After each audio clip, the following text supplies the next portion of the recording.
एक बार एक साधु किसी घर में भिक्षा लेने के लिए जाते हैं, तो उस घर का मालिक उसे कुछ भिक्षा दे देता है। तब साधु अपने अंतर ध्यान से देखता है कि इसका टाइम थोड़ा ख़राब चल रहा है। तो साधु उस बंदे को बोलता है कि पुत्र ज़रा ध्यान से रहना, कुछ दिनों तक तेरा टाइम ख़राब चलेगा। वो साधु की बातों पर यकीन नहीं करता और अपने रोज़मर्रा की ज़िंदगी में व्यस्त हो जाता है।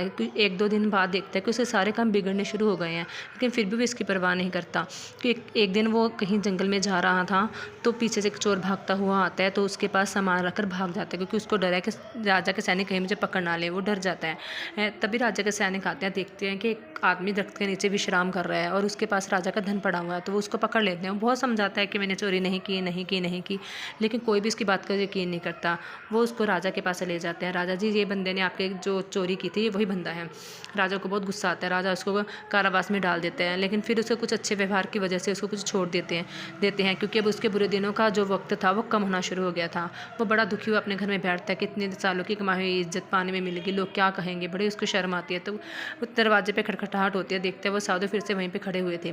तो साधु फिर भिक्षा के लिए याचना करते हैं। वो बंदा फिर घर में पड़ा हुआ थोड़ा बहुत सामान उन साधु को दे देता है। तो साधु ध्यान लगा के देखता है कि पुत्र, तेने जो बुरे कर्मों का फल था भुगत लिया है, और अब तेरे दान पुण्य के, तेरे जो स्वभाव की वजह से तेरा बुरा कर्म थे जो कट भी गए हैं, अब तुम्हारे अच्छे दिन आने वाले हैं। वो कहता है, बाबा इतने बुरे दिनों के बाद अब अच्छे दिन कैसे आएंगे, सब जगह तो मेरी बदनामी हो गई। कहते नहीं पुत्र, तुम देखना तुम्हारे अच्छे दिन वापस आएंगे। तभी ही वो सोचते हैं कि जो साधु ने पहले कहा था वो भी सत्य हुआ, इस चीज़ को चलो मैं चेक करके देखता हूँ। वो हर काम को जानबूझ कर ख़राब करने की कोशिश करता है, पर उसका सारा काम अच्छा हो जाता है। फिर वो सोचते हैं कि चलो इसके बाद जिस राजा ने मुझे बिना किसी कसूर के इतनी कारावास की सज़ा सुनाई है, मैं उसके पास जाकर बात कर आता हूँ। वो राजा के महल में जाता है, देखते कि राजा सामने बैठा था। उसको बहुत गुस्सा आता है। वो जाके राजा के ये लात मारता है। जब राजा के लात मारता है, लात उसके मुकुट पे लग जाती है और राजा का मुकुट नीचे गिर जाता है। सब उसको पकड़ने के लिए भागते हैं, तो अचानक से देखते कि मुकुट में से सांप निकल रहा था। तो वो कहते हैं, ओहो, इस बंदे ने तो राजा की जान बचाई है, जो कि अंतर्यामी है। राजा के अपने किए हुए बहुत पछतावा होता है। राजा उसको कहता है कि मैंने अज्ञानवश तुम्हें कारावास में डाल दिया था। तुमने अगर कहा है कि तुमने धन चोरी नहीं किया था, तो वाकई तुमने धन चोरी नहीं किया होगा। मैंने अनजाने में ये कार्य कर दिया, तुम तो कोई अंतर्जामी, तुम तो कोई महात्मा हो।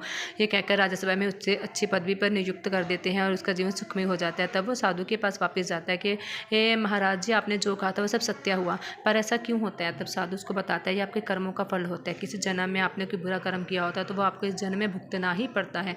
इसलिए कर्म हमेशा सोच समझ कर करो। कर्म करते हुए हम देखते नहीं हम क्या कर्म कर रहे हैं, लेकिन उसको भुगतना पड़ता है, तब हमें पता चलता है।